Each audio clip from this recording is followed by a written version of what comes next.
പതിനായിരക്കണക്കിന് കിലോമീറ്ററുകൾക്കപ്പുറം ആഫ്രിക്കൻ രാജ്യമായ എത്തിയോപ്യയിലെ ഹൈലി കുപ്പി അഗ്നിപർവ്വതം പൊട്ടിത്തെറിച്ചതിന്റെ പരിണിത ഫലങ്ങൾ ഇപ്പോൾ നമ്മൾ ഇന്ത്യക്കാർക്ക് മുകളിലും നിഴൽ വീഴ്ത്തിയിരിക്കുന്നു. വിശ്വസിക്കുമോ? 12,000 വർഷം നിർജീവാവസ്ഥയിൽ കിടന്ന ഒരു അഗ്നിപർവ്വതമാണ് ഇപ്പോൾ ഉണർന്നെഴുന്നേറ്റിരിക്കുന്നത്. സ്ഫോടനത്തിന്റെ ശക്തിയേറിയ പ്രഹരത്തിൽ ചാരവും പൊടിപടലങ്ങളും അന്തരീക്ഷത്തിലേക്ക് ഉയർന്നത് ഏകദേശം 14 കിലോമീറ്റർ, അതായത് 45,000 അടി ഉയരത്തിൽ. യമൻ, ഒമാൻ തുടങ്ങിയ രാജ്യങ്ങൾ കടന്ന് അറബിക്കടലിനെ മറികടന്ന് മണിക്കൂറിൽ 120 മുതൽ 130 കിലോമീറ്റർ വേഗത്തിൽ ഇവ നമ്മുടെ ഇന്ത്യൻ ആകാശത്ത് എത്തിച്ചേർന്നിരിക്കുന്നു. നിലവിൽ രാജസ്ഥാൻ, ഹരിയാന, ഡൽഹി, പഞ്ചാബ്, UP തുടങ്ങി ഉത്തരേന്ത്യൻ സംസ്ഥാനങ്ങളുടെ ആകാശത്താണ് ഈ പൊടിപടലങ്ങൾ കാണപ്പെട്ടത്. നിങ്ങൾ കരുതുന്നുണ്ടോ ഇത് വെറും പുകയാണെന്ന്? അല്ല, ഈ ചാരത്തിൽ അടങ്ങിയിരിക്കുന്നത് പാറയുടെയും ഗ്ലാസിന്റെയും അതിസൂക്ഷ്മമായ കണികകളാണ്.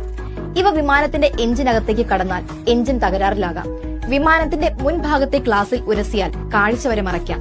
ഈ ഗുരുതര സാഹചര്യം കണക്കിലെടുത്ത് രാജ്യത്തെ വ്യോമഗതാഗത നിയന്ത്രണ ഏജൻസിയായ DGCA വിമാനത്താവളങ്ങൾക്ക് ജാഗ്രതാ നിർദ്ദേശം നൽകിയിട്ടുണ്ട്. സുരക്ഷ ഉറപ്പാക്കാനുള്ള നടപടികൾ ഊർജിതമാക്കിയിരിക്കുന്നു.